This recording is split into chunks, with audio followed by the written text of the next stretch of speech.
Continuing from India's triumph in Australia to then beating England at home and then that hard-fought World Test Championship in England, we now head to 6 weeks of Test cricket. So that's 5 Test matches in 6 weeks. Welcome to Jatin's Scorecard for a preview of this fantastic India-England Test series.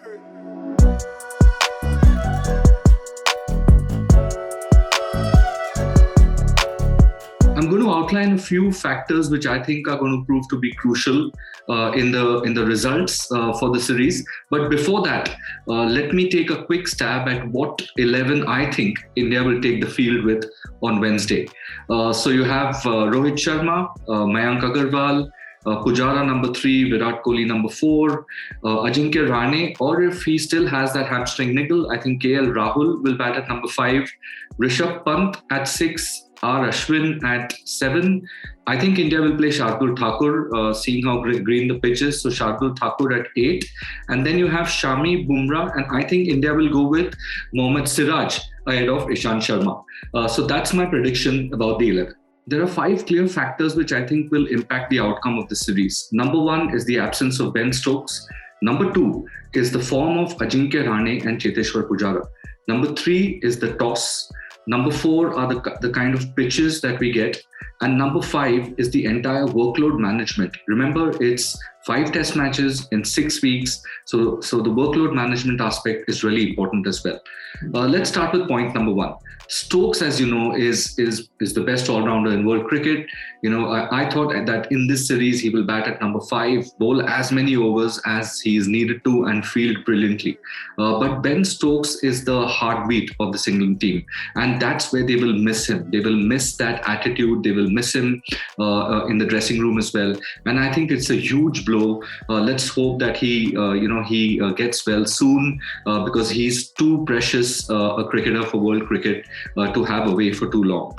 So I think Ben Stokes is the number 1 point. The number 2 point is the form of Ajinkya Rahane and Cheteshwar Pujara. I think they've been a little bit off color lately, but Ravi Shastri will be hoping that they play a little more positively because I think they are tending to get stuck at one end more often than not. So I think he will be hoping that they play a little more positively with more positive intent, keep looking for the singles. And I think once both these guys get into some form early in the tour, the earlier the better. That will be fantastic for India as well. The third point is the toss. Virat Kohli needs his luck with the toss to change because in England sometimes the toss can play an even bigger role because the pitches will be green. Sometimes you walk into a cloudy day on the first morning of a test match and you want to win the toss desperately and field first, and that kind of sets the game up for you. So I think Virat Kohli has now lost enough tosses in his career as captain. It's about time that the law of averages favors him. After that, let's talk about the pitches as well. I think the pitches are an important factor. I think England will give us sporting pitches. They will play to their strengths. Their strengths, of course, being Anderson and Broad. Unfortunately, Archer is out injured as well. So I think they will play to their strengths. They will keep fresh green pitches, which will afford seam and swing to all the England bowlers. And according to me, the bowling lineup which they will go in with is Anderson, Broad, Sam Curran, I think will be the replacement for Ben Stokes because he can bat, as we all know. And I think he'll bat number 7 in this lineup. So Anderson, Broad, Curran, Ollie Robinson will come in. And I think they will go in with Jack Leach as well, just to keep one end tight.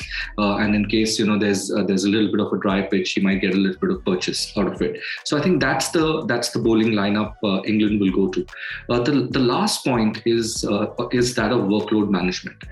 Due to COVID, each squad has 22 members, which is fantastic because I just shudder to think what the scene would have been if a 15 or 16 member squad was asked to survive through 5 Test matches in 6 weeks.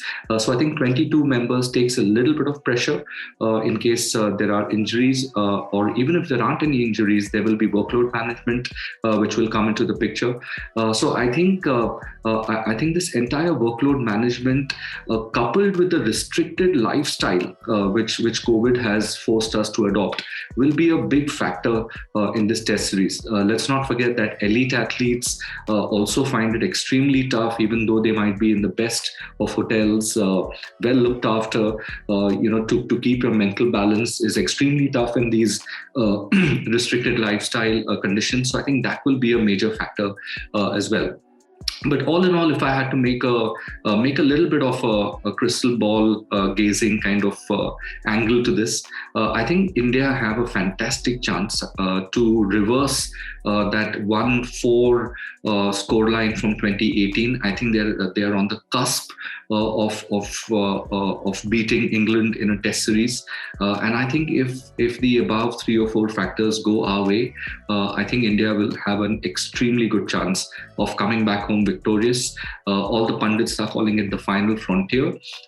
They're calling India as the hungry team, the hungry lion, which is out to get the England team, and I think they have a very good chance of doing this. Thanks for watching. Keep your comments coming. If you have any questions, ask them on my Twitter handle, which is Jat72. Use the Ask Jatin hashtag, and I'll be happy to answer your queries. Thanks a lot. I will be joining you at regular intervals during this test series. So let's keep the conversation going. Thank you.